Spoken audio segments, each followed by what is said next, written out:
One of the basic concepts we should have to understand Bhagavad Gita is the concept called Prakruti, nature. So, this is particularly important to study the third chapter of Karmayoga.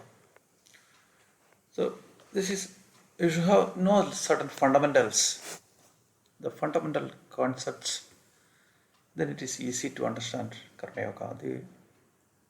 The human body has two parts: the the natural thing, the physical part, and the spirit. The physical part, the body which we see, the body which we can touch or we can hear or see, and the part, the divine part, or the spirit, or what we call it the God or Atma, Paramatma, or Brahma, or whatever it be, the divine part. So this is called the physical part is called Kshetram, and the part, divine part, which knows that Kshetram or the physical part is called the Kshetrajna. So this is the 13th chapter all about Kshetra Kshetrajna Vibhaga Yogam. So once you understand this structure, and you know what is the funniest thing is that this basic structure is the same for any object in the universe. Any object in the universe. Whatever is created in the universe has two components, the divine part and the material part, or the natural, the part of nature or Prakriti. So this is what also told that Yavat samjayate kinchil sattvam sthavara jangamam kshetra kshetrajna samyoga tadvitti bharadarshava.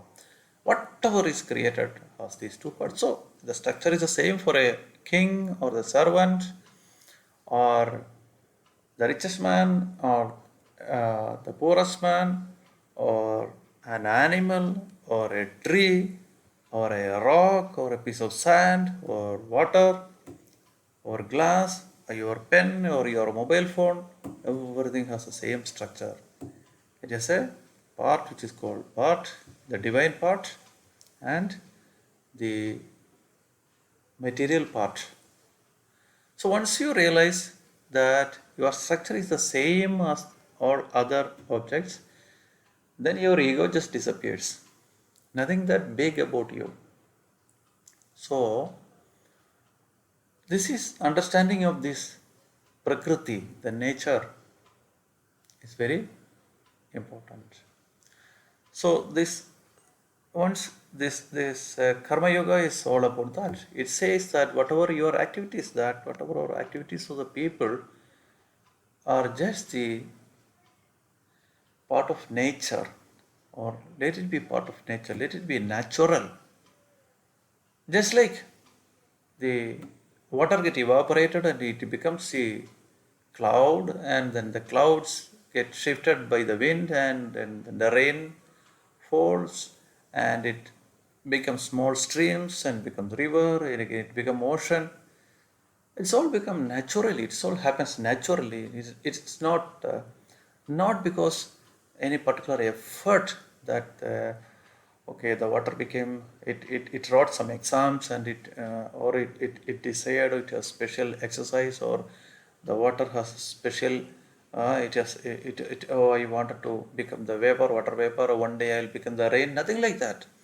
Or it's not that the small streams has a will, or the small streams by God's grace, oh, I have become the river, and or the river thinks, okay, I have reached the ocean the by God's grace, or by because it went to a temple and prayed, or it's not because its grandparents did some pujas.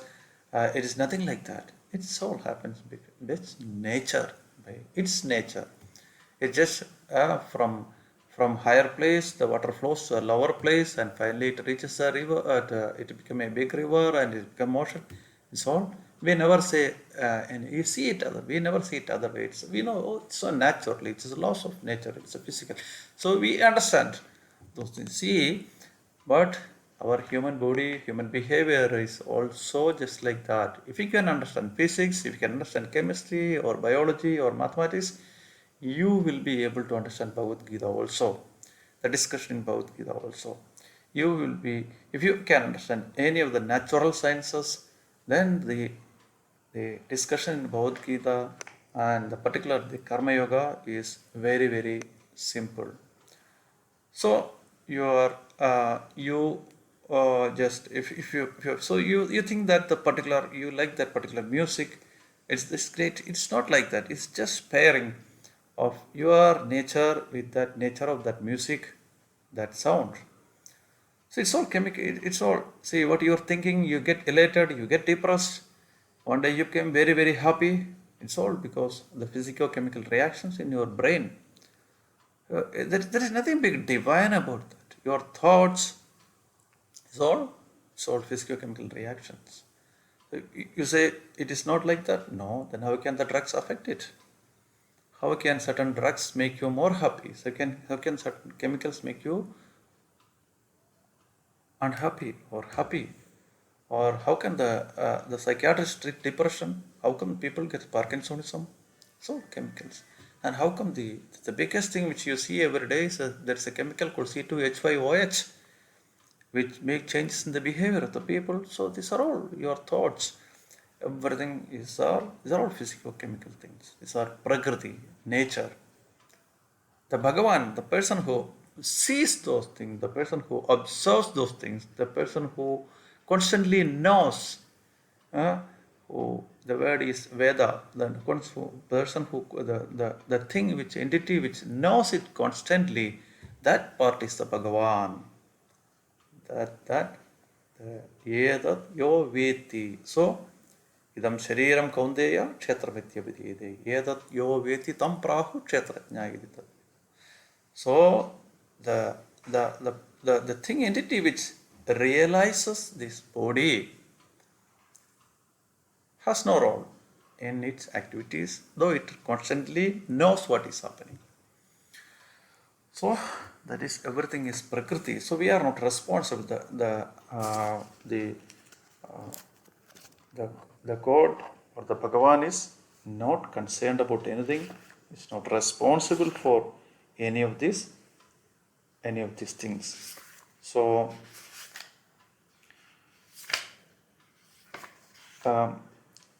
everything is the qualities of nature. So people do various activities because of their Prakriti, because of the qualities of nature. So once you understand that it is the Prakriti, it's all various qualities of the nature, then your ego disappears. Guna gunesh vartande iti matva na sajjate. It's all okay. The eye will see like that. The nose will see it like that. The mind will interpret it like that. It's all natural phenomena. It is nothing big about that. So that girl will think that that boy is the only person in the world whom she likes. Let her understand that this is just the activities of certain chemicals which make her think like that. The boy will think that without that girl I will die. That is all. Just the tricks of certain chemicals. That our boys and girls should realize that there is nothing. Don't feel so big about those feelings. Get it controlled. So control the Prakriti. So once you understand this, you get the Prakriti become a little small. This is Prakritim Chahata Aujasa. That will happen, like Kapila Bhagavan has told. So understand. So your natural feelings, you just follow your natural instincts. The person who would like to swim, let him go for swimming. If you want to like to run, you go for running. Another person may like intellectual activities, let him do that. Another person may like to do work in mathematics, let him do that. One person will go for maybe he will have a particular valor to take part in wars, let him do that. That Arjuna, a person like Arjuna has come with, he is a yotha, he has his prakriti, is that of yotha, he has come to do, participate in war. With valor is Arjuna's nature, his prakriti, which let him follow that. See, this is something like these people like, what is that, Montessori training and sort of things. So the latest, the people, they say, no, when you train the children, let children follow their nature, their prakriti. So once you understand your own nature and you follow that, there is no effort. There is no effort. When you try to do something against your prakriti, then there is a work, there is an effort. But when somebody follows his own prakriti or her own prakriti, her own nature, her own natural instinct, then there is no work. So if you dance to your own tune, then there is no work. If you dance to somebody else's tune, that becomes a work. So when you dance your own tune, you are just enjoying. You're just enjoying and you don't feel like working. That happens it's called karmani akarma yapashyet. Akarmani chakarmaya. You will come in the next chapters. That karmanya karmaya pashyet akarmani chakarmaya sa buddhiman manusheshu sa yukta krishna karma. That happens when you follow your prakriti, you don't feel like working. When you don't work only you feel something. When the river is flowing, when it's obstructed only the problem happens. Okay. So that is what the essence and the basic thing which will help us to understand Bhagavad Gita.